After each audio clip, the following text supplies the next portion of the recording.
ശ്രീ കൃഷ്ണ ചൈതന്യ നിത്യാനന്ദ ശ്രീ അദ്വൈത ഗദാധര ശിവാസാദൂരഭക്തവൃന്ദ.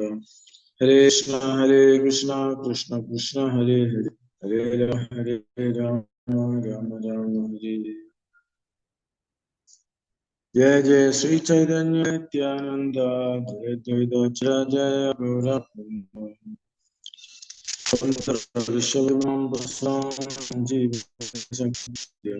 സദാം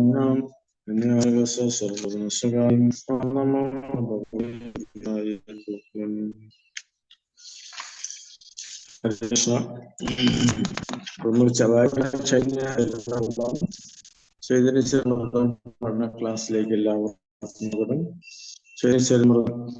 മധ്യലീല രണ്ടാമത്തെ ഭാഗം 7ാമത്തെ അധ്യായം ചൈതന്യ മഹാപ്രഭുവിന്റെ തീർത്ഥയാത്രയെ കുറിച്ചാണ്. ഇപ്പൊ നമ്മൾ 60 വരെ അയച്ചു, 61 മുതലാണ് തുടങ്ങുന്നത്. ഇപ്പൊ ഇതില് ചൈതന്യ മഹാപ്രഭു വിവിധ സ്ഥലങ്ങള് സന്ദർശിക്കുന്നതായിട്ട് വിദ്യാനഗരം സ്റ്റാർട്ട് ചെയ്തു. അങ്ങനെ പല മതവിശ്വാസികളെയും ദാർശനികരെയും കണ്ട് ായിട്ടുള്ള വാദം. അപ്പൊ അതിലൂടെ ചൈതന്യ മഹാപ്രഭു അധ്യായം പല തീർത്ഥ സ്ഥലങ്ങളും സന്ദർശിച്ചു.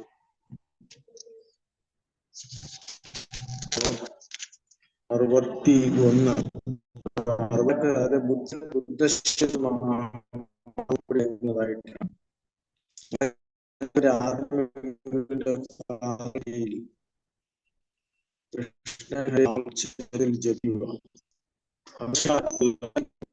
കിട്ടും.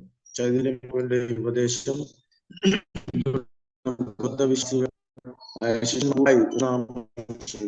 ഇവിടെ നോക്കിക്കഴിഞ്ഞാൽ ബുദ്ധമത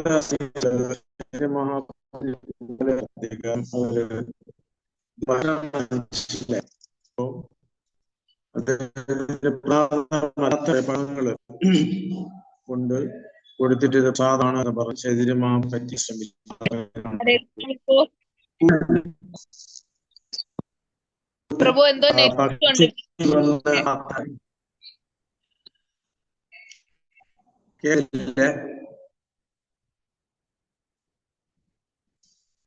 ഹരേ കൃഷ്ണ കേക്കാമോ? ഇപ്പൊ കേക്കാം ബ്രോ. വീഡിയോ ഓഫ് ചെയ്തിട്ട് സംസാരിക്കണം പ്രഭു. വീഡിയോ ആയിരുന്നു, അപ്പോ കട്ടായിക്കൊണ്ടേയിരുന്നു. ഇപ്പൊ വീഡിയോ ഇല്ല. ഓക്കെ, ഹരേ കൃഷ്ണ. ഇപ്പൊ കേക്കാമല്ലോ? ഓക്കെ, ഇപ്പൊ ചൈതന്യം കേക്കാമല്ലോ?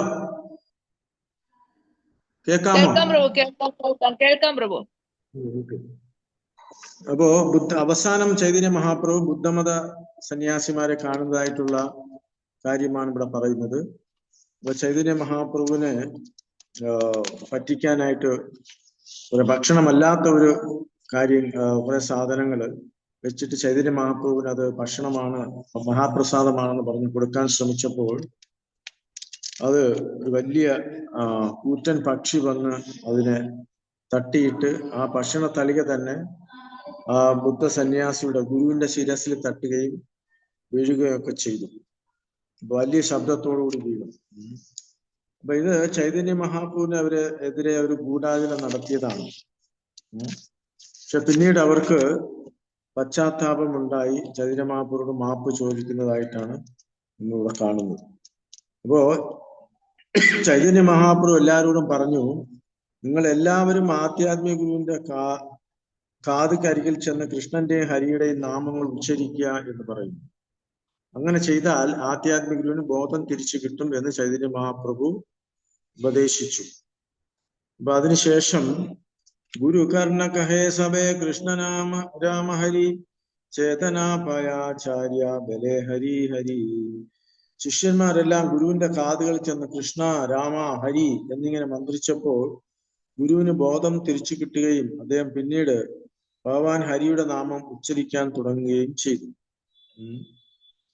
അപ്പൊ അങ്ങനെയാണ് അദ്ദേഹത്തിന് തിരിച്ച് സ്വബോധം കിട്ടുന്നത്. ബുദ്ധശിഷ്യന്മാർക്ക് വാസ്തവത്തിൽ കൃഷ്ണനാമജത്തിലേക്ക് ചൈതന്യ മഹാപ്രഭു ദീക്ഷ നൽകുകയായിരുന്നെന്നും കീർത്തനം ചെയ്യവേ അവർ വേറെ വ്യക്തികളായി പരിണമിച്ചുവെന്നും ഭക്തിവേദാന്ത ഠാക്കൂർ അഭിപ്രായപ്പെടുന്നു. ആ സമയത്ത് അവർ ബുദ്ധമതക്കാരോ നിരീശ്വരവാദികളോ ആയിരുന്നില്ല, മറിച്ച് വൈഷ്ണവരായിരുന്നു. അതിനാൽ അവർ ചൈതന്യ മഹാപ്രഭുവിന്റെ ആജ്ഞ തൽക്ഷണം സ്വീകരിച്ചു. അവരുടെ മൗലികമായ കൃഷ്ണാബോധം വീണ്ടെടുക്കപ്പെടുകയും അവർക്ക് തൽക്ഷണം ഹരേ കൃഷ്ണ മന്ത്രം ചെയ്യാൻ സാധിക്കുകയും അവർ ഭഗവാൻ വിഷ്ണുവിനെ ആരാധിക്കാൻ ആരംഭിക്കുകയും ചെയ്തു. അപ്പോ നമ്മൾ ത്രൂ ഔട്ട് ഈ അധ്യായത്തില് നമ്മൾ കാണുന്നത് ചൈതന്യ മഹാപ്രഭു ബുദ്ധമതക്കാരെ, ജൈനമതക്കാരെയും മായാവാദികളെയും ഒക്കെ കാണുന്നതായിട്ടാണ്.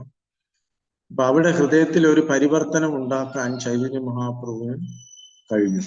അപ്പൊ ചൈതന്യ മഹാപ്രഭു എല്ലാ തീർത്ഥ സ്ഥലങ്ങളിലും സന്ദർശിക്കുന്നുണ്ട്. അപ്പൊ പ്രഭുപാദര് പറഞ്ഞു, ആ തീർത്ഥ സ്ഥലങ്ങളെല്ലാം ചൈതന്യ മഹാപ്രഭു ശുദ്ധീകരിച്ചു. അപ്പൊ പ്രഭുപാദര് ഉദാഹരണം പറയുന്നത്, ഒരു ഹോസ്പിറ്റല് മുഴുവനും രോഗികളായിരിക്കും, പക്ഷെ രോഗാണുക്കളെ കൊണ്ട് നിറഞ്ഞ ഒരു സ്ഥലമാണ്. പക്ഷെ അവിടെ നല്ലൊരു ഡോക്ടർ വന്ന് നല്ലൊരു ചികിത്സ കൊടുക്കുമ്പോൾ ആ രോഗി രോഗവിമുക്തമാവുകയും ശുദ്ധീകരിക്കപ്പെടുകയും ചെയ്യും. അപ്പൊ അതുപോലെ ചൈതന്യ മഹാപ്രഭു ഓരോ സ്ഥലവും സന്ദർശിക്കുകയും ആ സ്ഥലം ശുദ്ധീകരിക്കപ്പെടുത്തുകയും ചെയ്തു. കാരണം പാപികൾ അവിടെ ഓരോ സ്ഥലത്ത് പോകുമ്പോഴും അവിടെ കുളിക്കുമ്പോഴും തീർത്ഥ സ്ഥലങ്ങളിലെ പാപങ്ങൾ കൊണ്ട് നിറയ്ക്കുകയാണ്. ഇപ്പോ മല്ലികാർജുന ക്ഷേത്രം, അഹോബിലം, സ്കന്ദക്ഷേത്രം, അങ്ങനെ പല സ്ഥലങ്ങളും സന്ദർശിച്ചാണ് ജൈനമതക്കാരെ അവസാനമായി കാണുന്നത്. അപ്പൊ ശിഷ്യനെ മായയുടെ പിടിയിൽ നിന്ന് മോചിപ്പിക്കുന്നതും അവന് ഹരേ കൃഷ്ണ മഹാമന്ത്രത്തിലേക്ക് ദീക്ഷ നൽകുന്നതിനും ആധ്യാത്മിക ഗുരുവാണ്. അപ്പോ ആധ്യാത്മിക ഗുരുവിന്റെ കർത്തവ്യമാണ് ശിഷ്യനെ മായയുടെ പിടിയിൽ നിന്ന് മോചിപ്പിക്കുക, ഹരേ കൃഷ്ണ മഹാമന്ത്രം നൽകി, ജപം നൽകി ദീക്ഷ നൽകുക എന്നുള്ളതാണ്. നിദ്രാലുവായ ഒരു മനുഷ്യജീവിക്ക് ജീവിതത്തിൽ ഹരേ കൃഷ്ണ കൃഷ്ണ കൃഷ്ണ ഹരേ ഹരേ, ഹരേ രാമ രാമ രാമ ഹരേ ഹരേ തങ്ങളുടെ അവബോധം വീണ്ടെടുക്കാൻ കഴിയും. മറ്റു വാക്കുകളിൽ പറഞ്ഞാൽ, ഉറങ്ങുന്ന ജീവാത്മാവിനെ അവന്റെ യഥാർത്ഥ അവബോധത്തിലേക്ക് ആധ്യാത്മിക ഉണർത്തുന്നു. അതിനാൽ അവന് ഭഗവാൻ വിഷ്ണുവിനെ ആരാധിക്കാൻ കഴിയുന്നു. ഇതാണ് ദീക്ഷയുടെ ലക്ഷ്യം. ദീക്ഷ സ്വീകരിക്കുക എന്നാൽ ആധ്യാത്മിക ബോധത്തിലെ പവിത്രമായ ജ്ഞാനം സ്വീകരിക്കുക എന്നർത്ഥം. ഇപ്പൊ ബുദ്ധമതക്കാരുടെ ആചാര്യൻ തന്റെ ശിഷ്യന്മാർക്ക് ദീക്ഷ നൽകുകയായിരുന്നില്ല ഇവിടെ സംഭവിച്ചത് എന്നതാണ് ഇവിടെ ശ്രദ്ധിക്കേണ്ട ഒരു കാര്യം. പകരം അദ്ദേഹത്തിന്റെ ശിഷ്യന്മാർക്ക് ചൈതന്യ മഹാപ്രഭു ദീക്ഷ നൽകുകയും പിന്നീട് അവർ തങ്ങളുടെ ആധ്യാത്മിക ഗുരു എന്ന് പറയപ്പെടുന്ന ആൾക്ക് ദീക്ഷ നൽകാൻ കഴിവുള്ളവരാക്കുകയും ചെയ്തു. ഇതാണ് പരമ്പരാ സമ്പ്രദായം. ബുദ്ധമതക്കാരുടെ ആധ്യാത്മിക ഗുരു എന്ന് പറയപ്പെടുന്ന വ്യക്തി വാസ്തവത്തിൽ ഒരു ശിഷ്യന്റെ അവസ്ഥയിലായിരുന്നു. അദ്ദേഹത്തിന്റെ ശിഷ്യന്മാർക്ക് ചൈതന്യ മഹാപ്രഭു ദീക്ഷ നൽകി കഴിഞ്ഞപ്പോൾ അവർ അദ്ദേഹത്തിന്റെ ആധ്യാത്മിക ഗുരുവായി വർത്തിച്ചു. ബുദ്ധമത ആചാര്യന്റെ ശിഷ്യന്മാർക്ക് ചൈതന്യ മഹാപ്രഭു കാരുണ്യം ലഭിച്ചത് കൊണ്ട് മാത്രമായിരുന്നു ഇത് സാധിച്ചത്. ഒരുവൻ ഗുരുശിഷ്യ പരമ്പരയിലൂടെ ചൈതന്യ മഹാപ്രഭുവിനാൽ അനുഗ്രഹിക്കപ്പെടാത്ത പക്ഷം ആ വ്യക്തിക്ക് ആധ്യാത്മിക ഗുരുവായി പ്രവർത്തിക്കാൻ കഴിയില്ല. ഒരു വ്യക്തി ആധ്യാത്മിക ഗുരുവോ ശിഷ്യനോ ആകുന്നത് എങ്ങനെയെന്ന് മനസ്സിലാക്കാൻ വേണ്ടി പ്രപഞ്ചത്തിന്റെ തന്നെ ആധ്യാത്മിക ഗുരുവായ ചൈതന്യ മഹാപ്രഭുവിന്റെ ഉപദേശങ്ങൾ നാം സ്വീകരിക്കണം. ഇവിടെ പ്രഭുപാദര് വലിയൊരു മെസ്സേജാണ് നമുക്ക് തരുന്നത്. ഒരു ശിഷ്യൻ എങ്ങനെയാണ് മായയിൽപ്പെടുന്നത്, അതായത് മായാവാദികളുമായിട്ടുള്ള സംഘം അല്ലെങ്കിൽ ബുദ്ധമതക്കാരുമായുള്ള സംഘം, ദുർജന സംഘം, ഇപ്പൊ സ്വാഭാവികമായിട്ടും നമ്മള് മായയുടെ പിടിയിലായി പോകും. അപ്പൊ ഇവിടെ ചൈതന്യ മഹാപ്രഭു എല്ലാവർക്കും ഹരേ കൃഷ്ണ മന്ത്രം നൽകി അവർക്ക് ദീക്ഷ കൊടുത്ത് ആധ്യാത്മിക ബോധത്തിലേക്ക് അവര് കൊണ്ടുവന്നതായിട്ടാണ് നമ്മളിവിടെ കാണുന്നത്. അപ്പോ ഇവൻ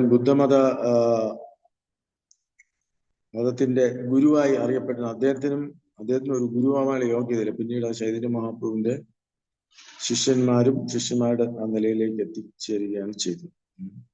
അപ്പൊ ഇവിടെ പ്രഭുപാദര് പറയുന്നത്, നമുക്ക് ചൈതന്യ മഹാപ്രഭു നമുക്ക് മാതൃകയായി കാണിച്ചു തരികയാണ്. രണ്ടാമത്തെ കാര്യം, ചൈതന്യ മഹാപ്രഭുവിന്റെ കാരുണ്യം ലഭിക്കാതെ ആർക്കും ഗുരുശിഷ്യ പരമ്പരയിലും കൂടി കൃഷ്ണാബോധം പ്രചരിപ്പിക്കാനും സാധ്യമല്ല. കാരണം ഇത് ചൈതന്യ മഹാപ്രഭുവുമായി നേരിട്ട് ബന്ധമുള്ള ഒരു പ്രസ്ഥാനം കൂടിയാണ്. കൃഷ്ണബലിയാചാര്യ പ്രഭുര കരേന വിനയ ദേക്കിയ സകലാലോക ഹൈല വിസ്മയ. ബൗദ്ധാചാര്യൻ കൃഷ്ണനാമം ജപിക്കുകയും മഹാപ്രഭുവിന് വിനയപൂർവ്വം ആത്മസമർപ്പണം ചെയ്തപ്പോൾ അവിടെ കൂടിയിരുന്ന ജനങ്ങളെല്ലാം ആശ്ചര്യപരിതരായി. മഹാപ്രഭു ചലിയ രൂപ കൗതുക കരി സചീരനന്ദന അന്തർദാന കൈലകേയാന ഭയാദർശന. സച്ചിദന്തനായ ചൈതന്യ മഹാപ്രഭു അപ്പോൾ പെട്ടെന്ന് കൗതുകം പൂർവ്വം എല്ലാവരുടെയും കാഴ്ചയിൽ നിന്ന് അപ്രത്യക്ഷമായി. അവിടുന്ന് കണ്ടെത്താൻ ആർക്കും കഴിഞ്ഞില്ല. ചൈതന്യ മഹാപ്രഭു അടുത്തതായി തിരുപ്പതിയും തിരുമലയും സന്ദർശിച്ചു. അപ്പൊ അത് കഴിഞ്ഞിട്ട് ചൈതന്യ മഹാപ്രഭു അടുത്ത് സന്ദർശിക്കുന്നത് തിരുപ്പതിയും തിരുമലയുമാണ്.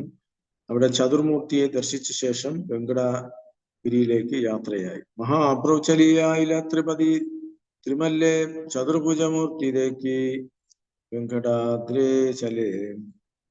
ഭാവാർത്ഥം, ശ്രീ ഭക്തിയാനന്ദ സരസ്വതി ഠാക്കൂർ ഭഗവാൻ ചൈതന്യ മഹാപ്രഭുവിന്റെ സന്ദർശനത്തിന് കാലാനുക്രമമായ വിവരണം നൽകിയിട്ടുണ്ട്. തിരുപ്പതി ക്ഷേത്രം ചിലപ്പോൾ തിരുവട്ടരെന്നും വിളിക്കാറുണ്ട്.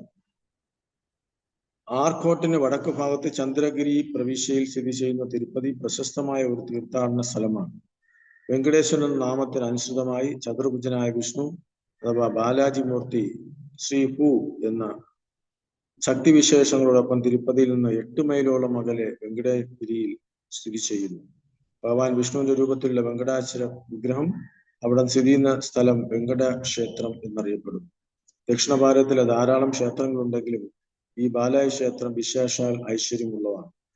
അശ്വിനി മാസത്തിലെ സെപ്റ്റംബർ ഒക്ടോബർ ഇവിടെ മഹോത്സവം നടക്കാറുണ്ട്. ദക്ഷിണ റെയിൽവേയിൽ തിരുപ്പതി എന്നൊരു പേരിൽ റെയിൽവേ സ്റ്റേഷനുമുണ്ട്. വെങ്കടഗിരിയുടെ താഴ്വരയിലാണ് നിഗ്ന തിരുപ്പതി. അവിടെയും ഗോവിന്ദരാജന്റെയും ഭഗവാൻ രാമചന്ദ്രനെയും ഉൾപ്പെടെ നിരവധി ക്ഷേത്രങ്ങൾ ഉണ്ട്. ഇപ്പൊ തിരുപ്പതി സന്ദർശിച്ചിട്ടുള്ളവർക്ക് അറിയാം, അവിടെ ഒട്ടനവധി ക്ഷേത്രങ്ങളുണ്ട്. ഇവൻ കീഴ് തിരുപ്പതിയിൽ ഇപ്പൊ നമുക്ക് ഇസ്കോൺ അവിടെ ക്ഷേത്രവും ഉണ്ട് കീഴ് തിരുപ്പതിയില്. തൃപ്പതി ആസിയ കൈല രാമദർശന രഘുനാഥ ആകെ കൈല പ്രണാമസ്ഥാപന. തിരുപ്പതിയിലെത്തിയ ശ്രീ ചൈതന്യ മഹാപ്രഭു രാമചന്ദ്ര ക്ഷേത്രം സന്ദർശിച്ചു. രഘുകുലജാതനായ രഘുനാഥൻ അവിടുന്ന് പ്രാർത്ഥനകളോളം പ്രണാമങ്ങളും അർപ്പിച്ചു. ഇപ്പൊ ശ്രീ രാമചന്ദ്രമൂർത്തി സന്ദർശിച്ച സ്ഥലം കൂടി ആണ്. ചൈതന്യ മഹാപ്രഭു സ്വപ്രഭാവേ ശോകസമര കരായ വിസ്മയം പാനാശിംബയായില പ്രഭുദയാമയ. ചൈതന്യ മഹാപ്രഭു സന്ദർശിച്ച സ്ഥലങ്ങളെല്ലാം അവിടുത്തെ പ്രഭാവം എല്ലാവരെയും അതിശയിപ്പിച്ചു. അടുത്തതായി അവിടുന്ന് പാനനരസിംഹ ക്ഷേത്രത്തിലെത്തി. അവിടെ ദയാമയനാണ് ഭഗവാൻ. പാനനരസിംഹം അഥവാ പാനക നരസിംഹം കൃഷ്ണഗിരിയിലുള്ള വിജയവാഡ നഗരത്തിൽ നിന്ന് 7 മൈലോളം അകലെ മംഗളഗിരി മലയിലാണ് സ്ഥിതി ചെയ്യുന്നത്. ഈ ക്ഷേത്രത്തിലെത്താൻ 500 പടികൾ കയറണം. ഇവിടെ ഭഗവാന് പാനകം നിവേദിക്കുമ്പോൾ ഭഗവാൻ നിവേദിച്ചതിന്റെ പകുതി മാത്രം സ്വീകരിക്കുമെന്ന് പറയപ്പെടുന്നു. ക്ഷേത്രത്തിനുള്ളിൽ തഞ്ചാവൂരിലെ മുൻ രാജാവ് സമ്മാനിച്ച ഒരു ശംഖുണ്ട്. ഈ ശംഖ് കൃഷ്ണ ഭഗവാൻ സ്വയം ഉപയോഗിച്ചതെന്നാണ് പറയപ്പെടുന്നത്. മാർച്ച് മാസത്തിലെ ക്ഷേത്രത്തിൽ ഒരു ഉത്സവവും നടക്കാറുണ്ട്.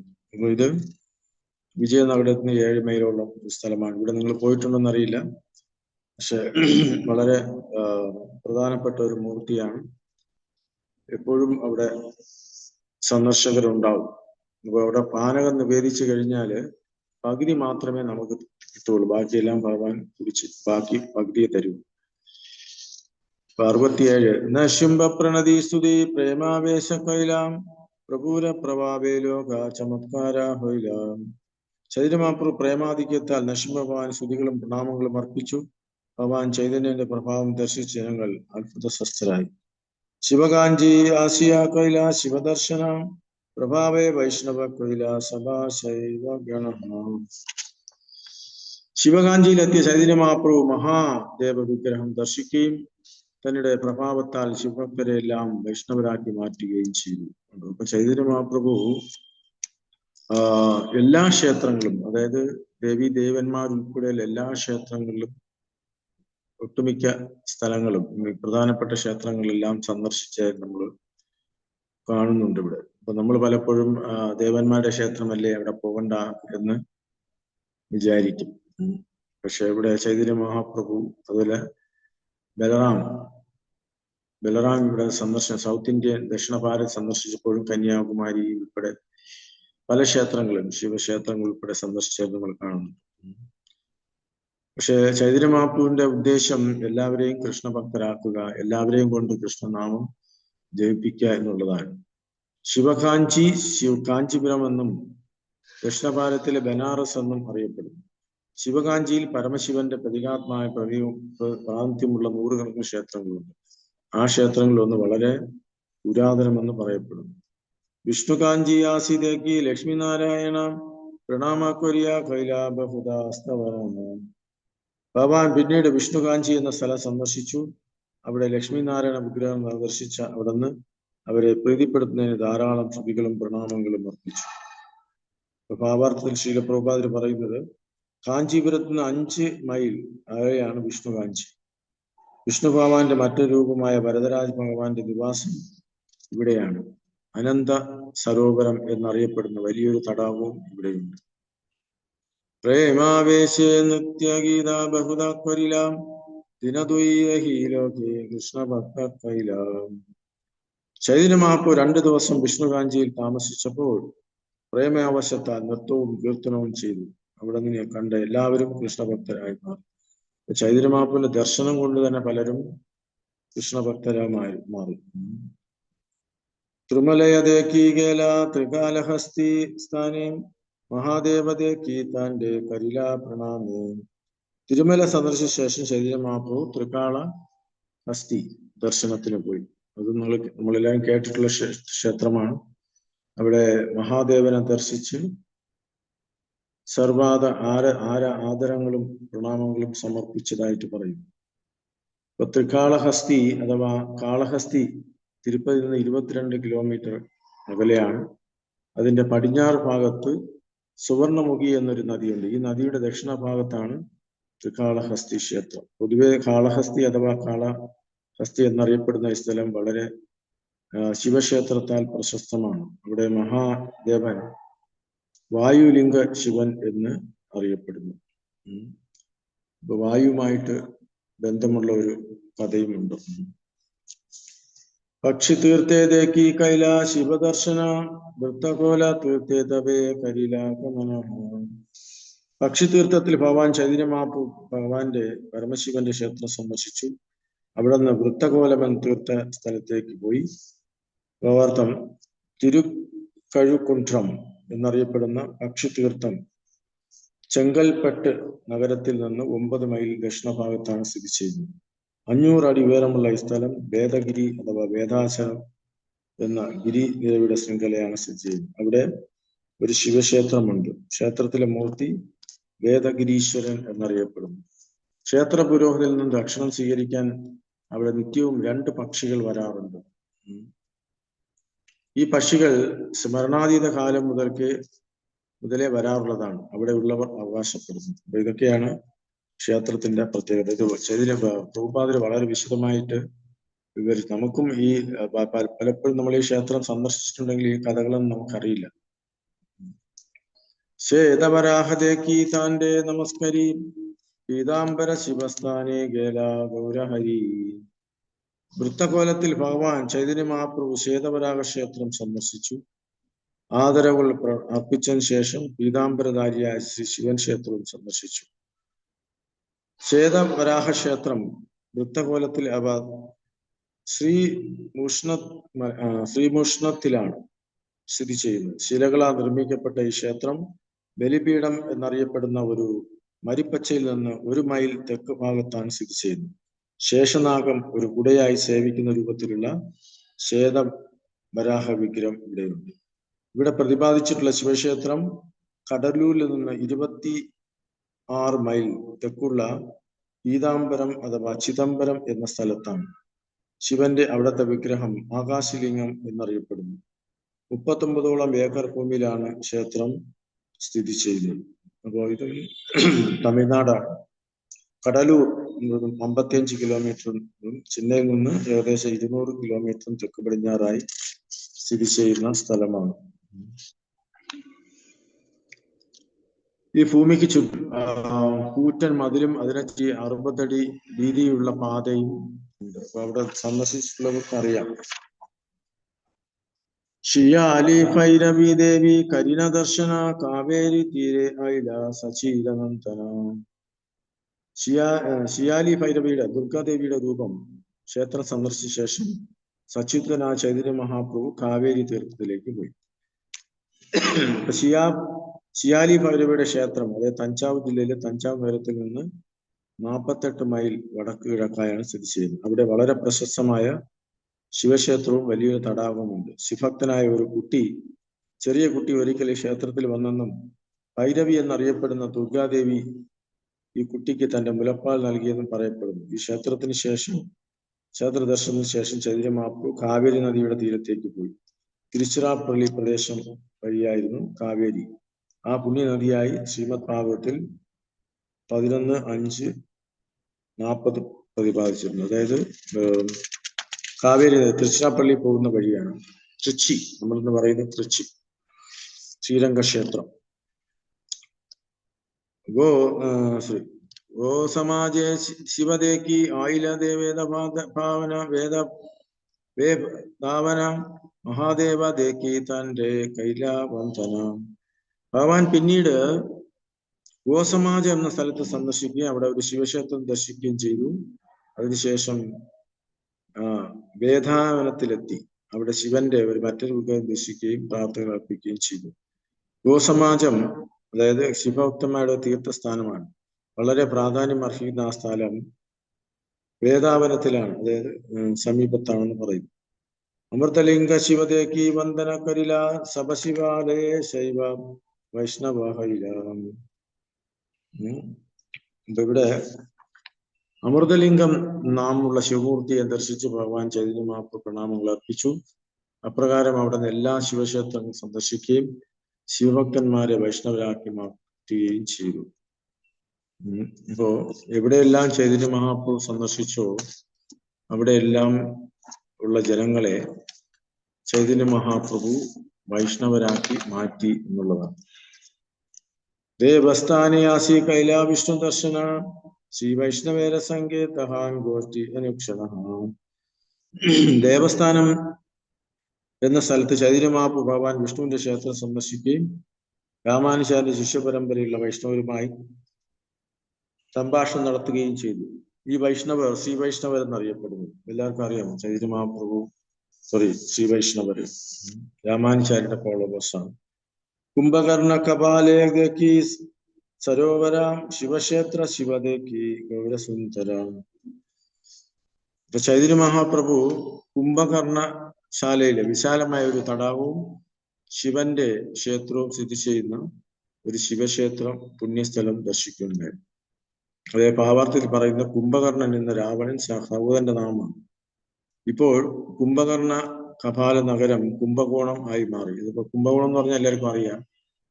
കുംഭകർണ കപാല നഗരം എന്ന് പറഞ്ഞാൽ ആർക്കും അറിയില്ല. അതായത് തഞ്ചാവൂർ, മധുരൈ, തഞ്ചാവൂർ, കുംഭകോണം എല്ലാം ഒരേ റൂട്ടിൽ വരുന്നത്. തഞ്ചാവൂർ നഗരത്തിൽ നിന്ന് 24 മൈൽ വടക്ക് കിഴക്കെയാണ് ഈ സ്ഥലം സ്ഥിതി ചെയ്യുന്നത്. അവിടെ ഏകദേശം 108ഓളം ക്ഷേത്രങ്ങളുള്ള സ്ഥലമാണ്. കുംഭകോണത്ത് മഹാശിവന്റെ 12 ക്ഷേത്രങ്ങളും വിഷ്ണു ഭഗവാന്റെ 4 ക്ഷേത്രങ്ങളും ബ്രഹ്മാവിന്റെ ഒരു ക്ഷേത്രവുമുണ്ട്. ഇപ്പൊ തഞ്ചാവൂർ നഗരത്തിനുള്ളിൽ ശിവക്ഷേത്രം ശിവഗംഗ എന്നറിയപ്പെടുന്ന വലിയ തടാകവും ഇതിന് സമീപത്താണ് സ്ഥിതി ചെയ്യുന്നത്. ഈ സ്ഥലത്തിന് ബൃഹദീശ്വര ശിവമന്ദിരം എന്നൊരു വലിയ ശിവക്ഷേത്രമുണ്ട്.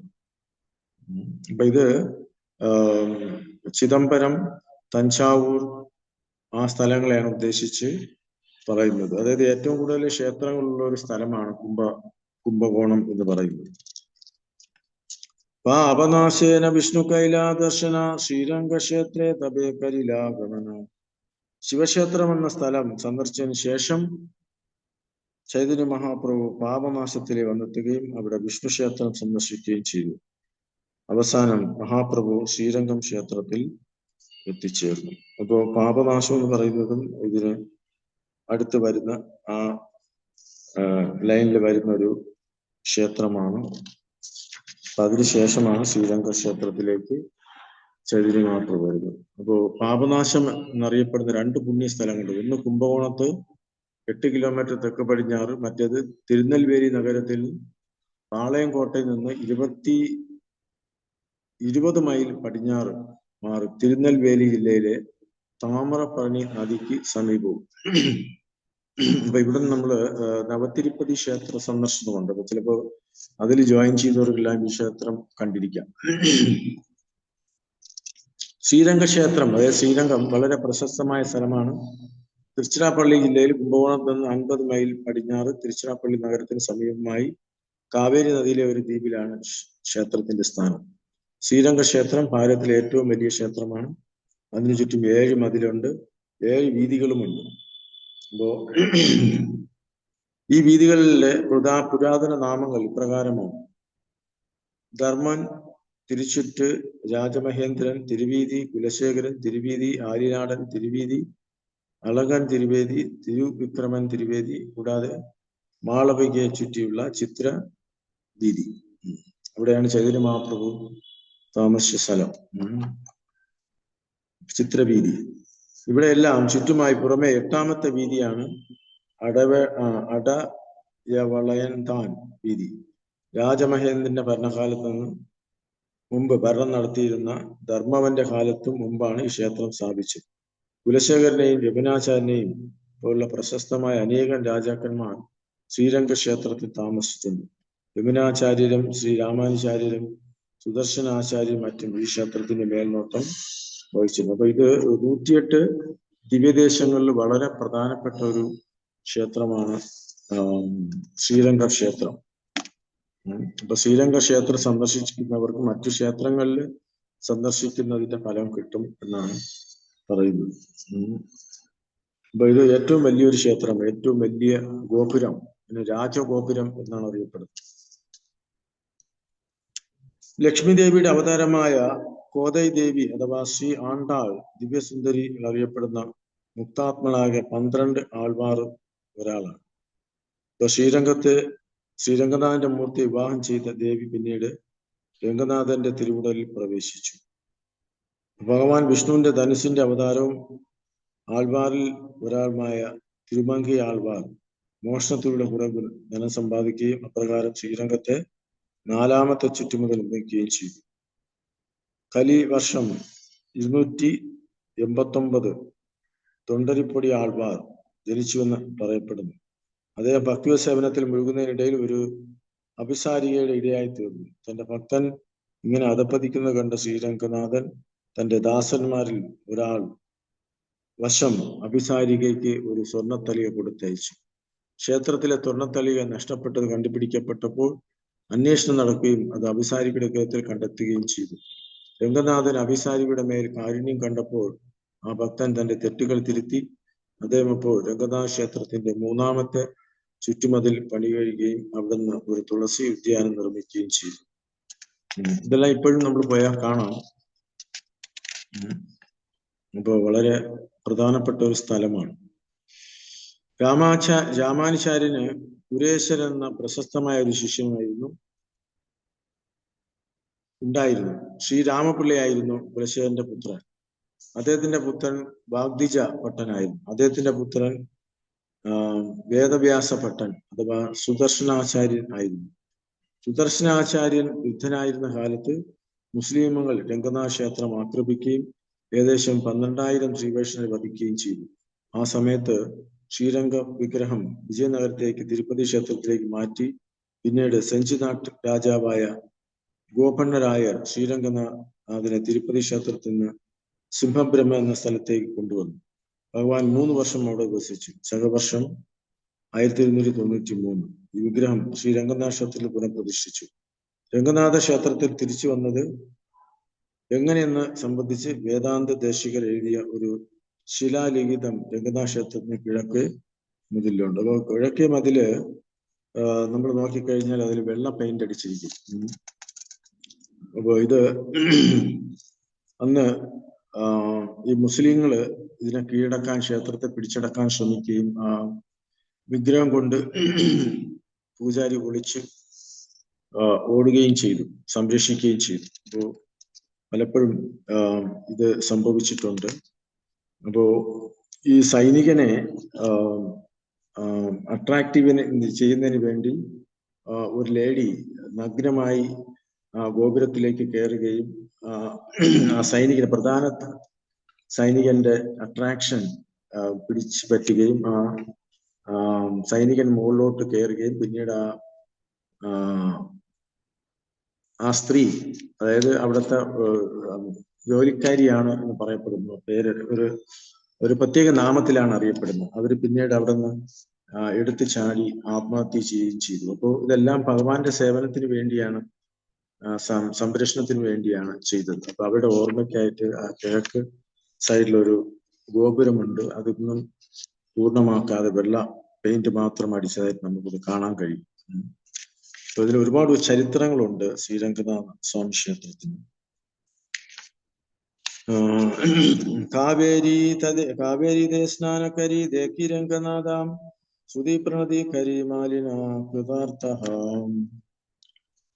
കാവേരി നദിയിലെ നീരാട്ടിന് ശേഷം ചൈതന്യ മഹാപ്രഭു രംഗനാഥ ക്ഷേത്രം സന്ദർശിക്കുകയും ഭക്തി പാരവശ്യപൂർവ്വം പ്രാർത്ഥനകളും പ്രണാമങ്ങളും സമർപ്പിച്ച് സ്വയം കൃതാർത്ഥനാകുകയും ചെയ്തു. പ്രേമാവേശം കൈല ബഹുദഗാന നർത്തന ദേക്കി ചമത്കാര ഹൈലാസഭ ലോകേ രമണ. രംഗനാഥ ക്ഷേത്രത്തിൽ ചൈതന്യ മഹാപ്രഭു പരമപുരുഷനോടുള്ള പ്രേമാവശ്യത്താൽ കീർത്തനവും നൃത്തവും ചെയ്തു. ചൈതന്യ മഹാപ്രഭുവിന്റെ ലീലാപ്രകടനം കണ്ട എല്ലാവരും അത്ഭുതസ്വസ്ഥരായി. പിന്നീട് ശ്രീ വൈഷ്ണവയേക വെങ്കടഭട്ടനാമ പ്രഭുര നിമന്ത്രണ കൈലാസമ്മാന. വെങ്കടഭട്ടൻ എന്നൊരു വൈഷ്ണവൻ അപ്പോൾ ചൈതന്യ മഹാപ്രഭുവിനെ ആദരപൂർവ്വം അദ്ദേഹത്തിന്റെ ഗൃഹത്തിലേക്ക് ക്ഷണിച്ചു. അദ്ദേഹം അവിടുത്തെ പ്രധാന പൂജാരി, അന്തേവാസി. അപ്പൊ അദ്ദേഹം രാമാനുചാര്യ പരമ്പരയിൽ വരുന്നതാണ്. അദ്ദേഹം രാമാനുചാര്യന്റെ ശിഷ്യ പരമ്പരയിലെ വ്യക്തിയായിരുന്നു. തമിഴ്നാട് പ്രദേശത്തെ തീർത്ഥ സ്ഥലങ്ങളിൽ ഒന്നാണ് ശ്രീരംഗം. പ്രവിശ്യയിലെ ജനങ്ങൾ വെങ്കടൻ എന്ന പേര് സ്വീകരിച്ചിരുന്നില്ല. അതുകൊണ്ട് വെങ്കടഭട്ടൻ വളരെ കാലമായി അവിടെയായിരുന്നു താമസിച്ചെങ്കിലും ദേശക്കാരനായി കരുതുവാനാകില്ലെന്ന് തോന്നുന്നു. വെങ്കടഭട്ടൻ രാമാനുജ സമ്പ്രദായത്തിലെ വടകലൈ ശാഖക്കാരനായിരുന്നു. അദ്ദേഹത്തിന് രാമാനുജർ സമ്പ്രദായത്തില് ശ്രീപാദ ബോധ സരസ്വതി എന്നറിയപ്പെടുന്ന ഒരു സഹോദരനുണ്ടായിരുന്നു. വെങ്കടഭട്ടന്റെ പുത്രൻ പിൽക്കാലത്ത് ഗൗഡീയവൈശ്യ സമ്പ്രദായത്തിൽ ഗോപാലഭട്ട സ്വാമി അറിയപ്പെട്ടപ്പോൾ നമ്മുടെ 6 ഗോസ്വാമിമാരിലും ഒരാളാണ് ഗോപാലഭട്ട ഗോസ്വാമി. ഈ ഗോപാലഭട്ട സ്വാമി എന്ന് പറയുന്നത് വെങ്കടഭട്ടന്റെ പുത്രനായിരുന്നു. അപ്പൊ ചൈതന്യ മഹാപ്രഭു അവിടെ താമസിക്കുന്ന സമയത്ത് ഗോപാലഭട്ടൻ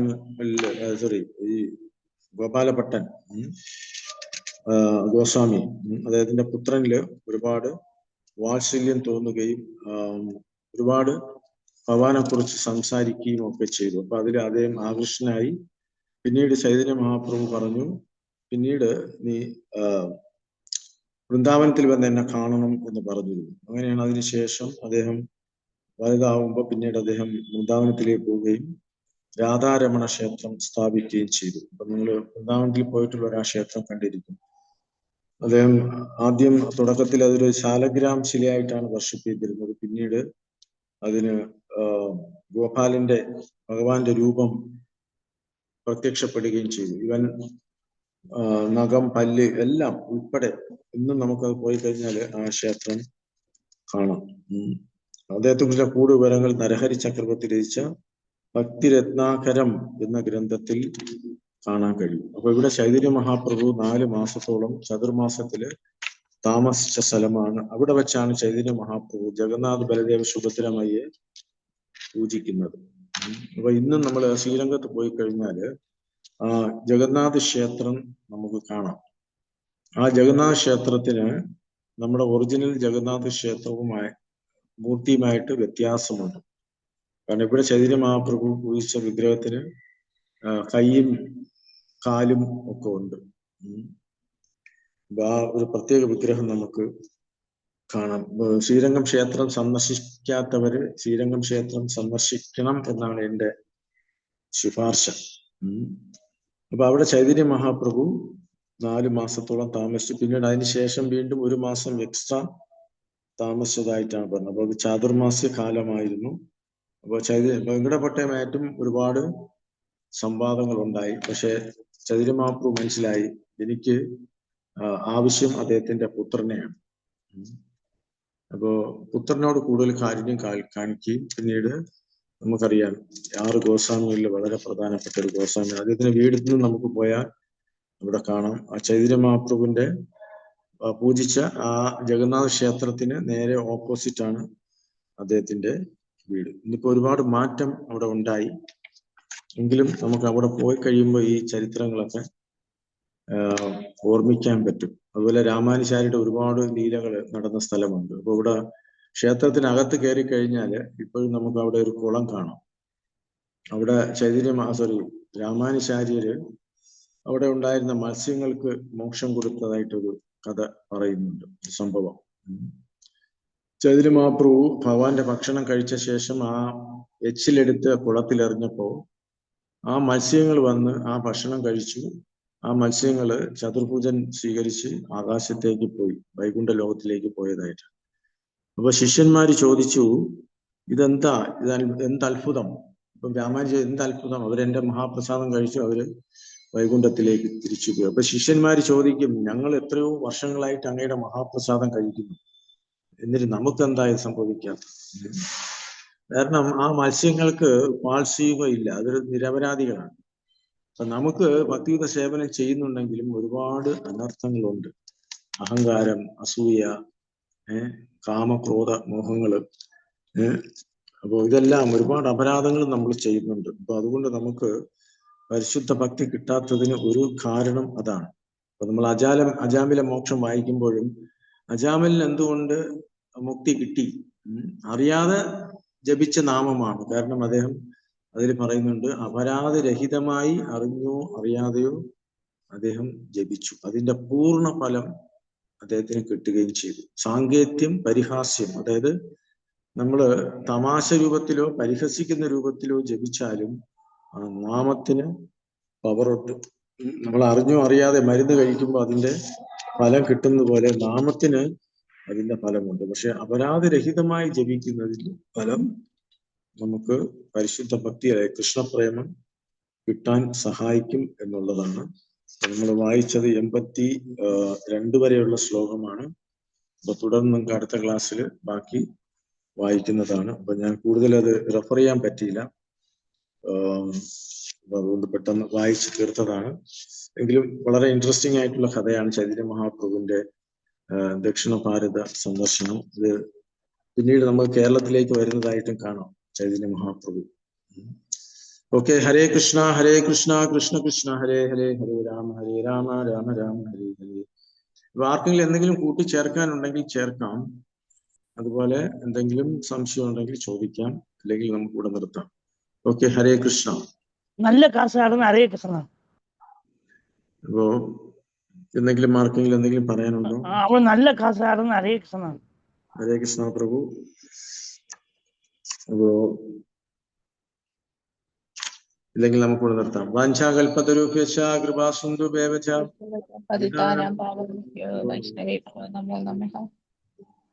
അപ്പോ നമ്മൾ 82 വരെയാണ് വായിച്ചത്, ഓർമ്മിക്കുക. ഞങ്ങൾക്ക് ഗ്രൂപ്പിൽ ഇട്ടേക്കാം. Hare Krishna. Thank you so much. വാഞ്ചാകൽപതരൂപ്യശ്ച കൃപാസിന്ധു വദനാം പാവനേഭ്യോ വൈഷ്ണവേഭ്യോ. ഹരേ കൃഷ്ണ.